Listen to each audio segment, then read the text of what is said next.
एक ही घड़ी मुहूर्त में जन्म लेने पर भी एक ही घड़ी मुहूर्त में जन्म लेने पर भी सबके कर्म और भाग्य अलग अलग थी। एक प्रेरक कथा। एक बार एक राजा ने विद्वान ज्योतिषियों की सभा बुलाकर प्रश्न किया, मेरी जन्म पत्रिका के अनुसार मेरा राजा बनने का योग था, मैं राजा बना, किंतु उसी घड़ी मुहूर्त में अनेक जातकों ने जन्म लिया होगा जो राजा नहीं बन सके, क्यों? इसका क्या कारण है? राजा के इस प्रश्न से सब निरुत्तर हो गए।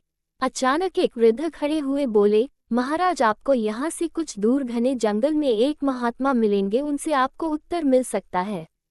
राजा ने घोर जंगल में जाकर देखा कि एक महात्मा आग के ढेर के पास बैठकर अंगार गर्मा गर्म कोयला खाने में व्यस्त हैं। राजा ने महात्मा से जैसे ही प्रश्न पूछा, महात्मा ने क्रोधित होकर कहा, तेरे प्रश्न का उत्तर आगे पहाड़ियों के बीच एक और महात्मा है, वे दे सकते हैं। राजा की जिज्ञासा और बढ़ गई। पहाड़ी मार पार कर बड़ी कठिनाइयों से राजा दूसरे महात्मा के पास पहुंचा।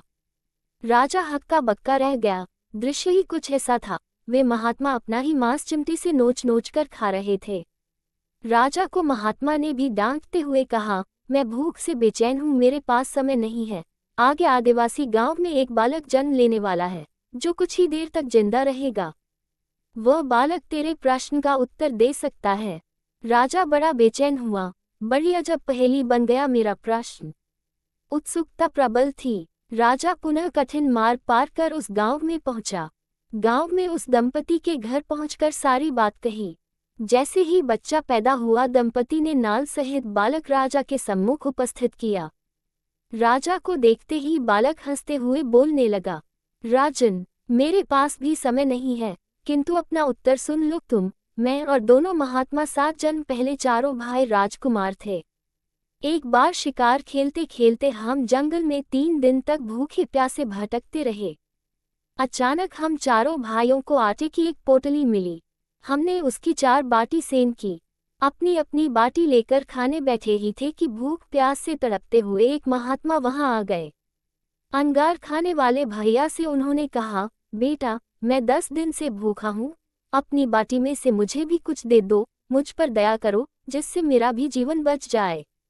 इतना सुनते ही भैया गुस्से से भड़क उठे और बोले, तुम्हें दे दूंगा तो मैं क्या खाऊंगा आग, चलो भागो यहाँ से। वे महात्मा फिर मांस खाने वाले भैया के निकट आए, उनसे भी अपनी बात कही, किंतु उन भैया ने भी महात्मा से गुस्से में आकर कहा कि बड़ी मुश्किल से प्राप्त ये बाटी तुम्हें दे दूंगा तो क्या मैं अपना मांस नोचकर खाऊंगा।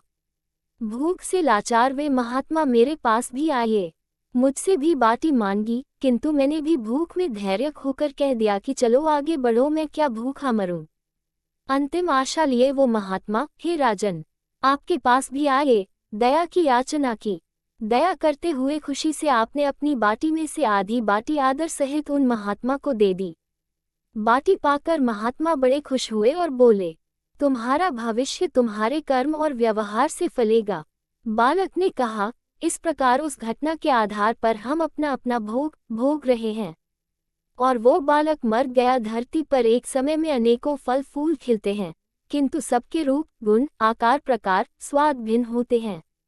राजा ने माना कि शास्त्र भी 3 प्रकार के हैं, ज्योतिष शास्त्र, कर्तव्य शास्त्र और व्यवहार शास्त्र।